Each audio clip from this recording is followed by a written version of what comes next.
शिक्षा शास्त्र के क्रम में आज हम देखेंगे मध्यकालीन शिक्षा के में क्या दोष थे। शिक्षा प्रणाली जो मध्यकालीन शिक्षा प्रणाली थे उसमें हम केवल दोष पर नज़र डालेंगे।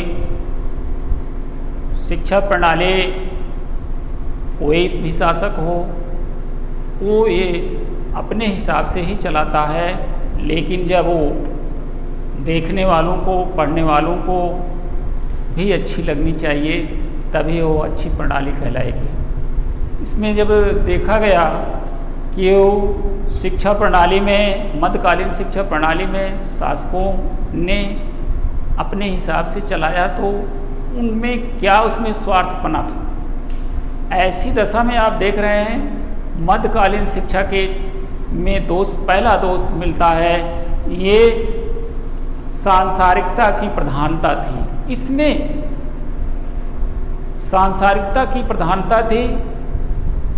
ये केवल शासक तो थे, इन्हें नहीं मालूम था कि हमें क्या और आगे बढ़ाना चाहिए, क्या उसमें करना चाहिए, क्या चीज़ और जोड़ देना चाहिए जिससे समाज हित में भी आए। ऐसी दशा में जो कुछ था वो सब सांसारिकता, सांसारिक सुख सुविधा में मस्त रहते थे। राजा से भी, बादशाह से भी कोई मतलब नहीं रहता था। इसको मौलवी लोग चलाते थे। उस काल में शिक्षा प्रणाली के सर्वे सर्वा वही होते थे। तो ऐसी दशा में इनमें सबसे बड़ा दोष ये आ गया कि ये सांसारिकता में लोग बिल्कुल मस्त रहते थे, सुख सुविधा में मस्त रहते थे, भौतिकवादी बन गए, बिल्कुल भौतिकवादी बन गए।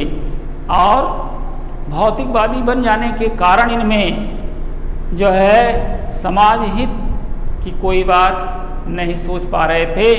अगला आता है इसमें दूसरा है धार्मिक कट्टरवाद। सबसे बड़ा दोष मध्यकालीन शिक्षा प्रणाली में धार्मिक कट्टरवादिता थी। ये अपने धर्म को फैलाना चाहते थे। हमारे देश भारत पर आक्रमण किए और आकर के यहाँ पर राज करने लगे। यहाँ की संस्कृति को विलुप्त करना चाहे, यहाँ के धर्म को हानि पहुँचाए, यहाँ की जो भी मंदिरें थी उन्हें को हानि पहुँचाए, तरह तरह के नुकसान ये करते रहे। और इनके अंदर आज भी देखने को मिलता है कि एक कट्टरवादी होते हैं। कट्टरवादिता जो होती है अच्छा नहीं, कि कोई भी धर्म कट्टरवाद नहीं सिखाता है, लेकिन इनके यहाँ देखा ही जाता है कि ये बहुत ही कट्टरवाद होते हैं और उसका कारण जो है ये पूर्व का असर दिखाई देता है। ऐसी दशा में हम देखेंगे सबसे बड़ा दोष इस शिक्षा प्रणाली में कट्टर, धार्मिक कट्टरवादिता, जो कि बहुत ही खराब है। अगला आता है शिक्षालयों का अस्थायित्व। इनके शिक्षा व्यवस्था जो थे, शिक्षालय जो थे, विद्यालय जो थे, मदरसा जो थे, मकतब जो थे, खानखाएँ जो थे, आदि कोई अस्थाई नहीं थी। अस्थाई चलाने वाला व्यक्ति आज है तो चला रहा है, कल नहीं है तो विलुप्त हो गई। ऐसी दशा में उसे चलाने वाला अगली पीढ़ी जो है चलाने के लायक नहीं रह पाती थी। इसलिए ये शिक्षालय का रूप जो था वो बिल्कुल अस्थायी था। ये अस्थायी रूप नहीं ले पाया था। अगला है सबसे बड़ा, अगली इनमें आज आप देख रहे हैं हम ये मनोवैज्ञानिक, इस वैज्ञानिक युग में मनोवैज्ञानिक शिक्षा प्रणाली आपके यहाँ लागू है, लेकिन उस समय क्या थे, सबसे बड़ा दोष में था रटने वाली विद्या जो थी वो बहुत ही खराब होती है। रट लेते हैं, हम रटे हुए हैं, हूबहू एक अक्षर किताब से रट लिए, लेकिन वो मौके पर अगर एक भी का और की में भी भूल हो गई तो आगे हम कुछ भी नहीं लिख पाते हैं। वो उसका असर आज भी ये देख रहे हो।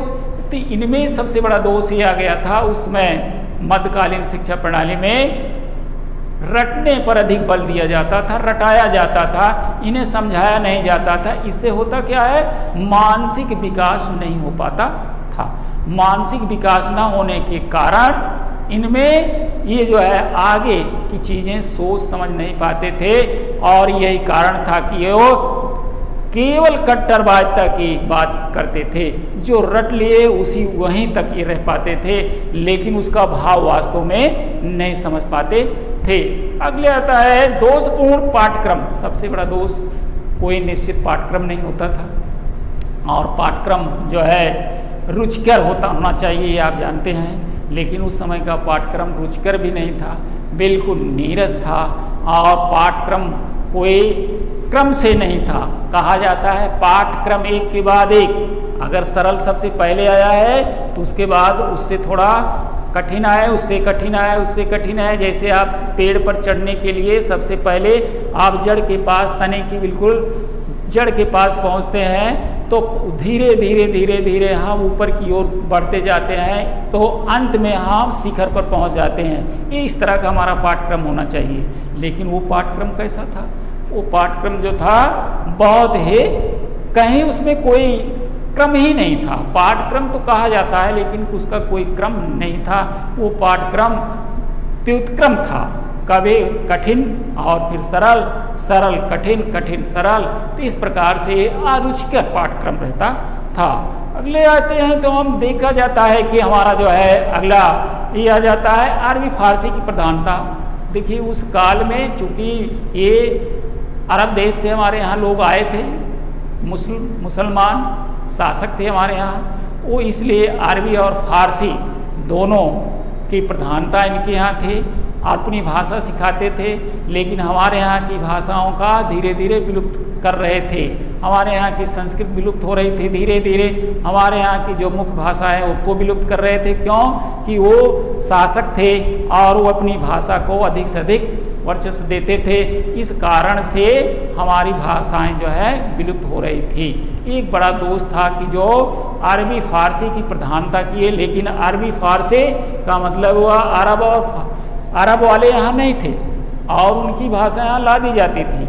अब वो हमारे काम की चीज़ नहीं रही। व्यवहारिकता, व्यवहारिक रूप से देखा जाए तो भाषा हमारे लिए अच्छी नहीं थी, भारत वासियों के लिए। शारीरिक दंड की प्रधानता थी। देखिए उस काल में कक्षाओं में मौलवियों लोग जो भी शिक्षक पढ़ाते थे, उनमें सबसे बड़ा दोष था शारीरिक दंड की प्रधानता।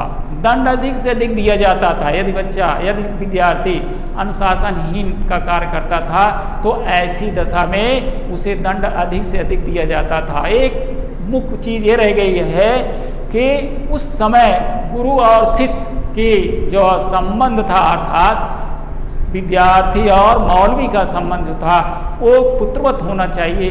लेकिन ये भी नहीं, चूँकि उस काल में दंड अधिक से अधिक दिया जाता था, इसलिए उन दोनों में प्रधानता ये नहीं थी। ऐसी दशा में जो आज हम आपको ये वीडियो के द्वारा दिया जा रहा है मध्यकालीन शिक्षा का दोष बताया गया है, इसे आप अच्छी तरह से अपनी कॉपी में लिखेंगे और लिख करके याद तैयार कर लेंगे प्रिय बच्चों।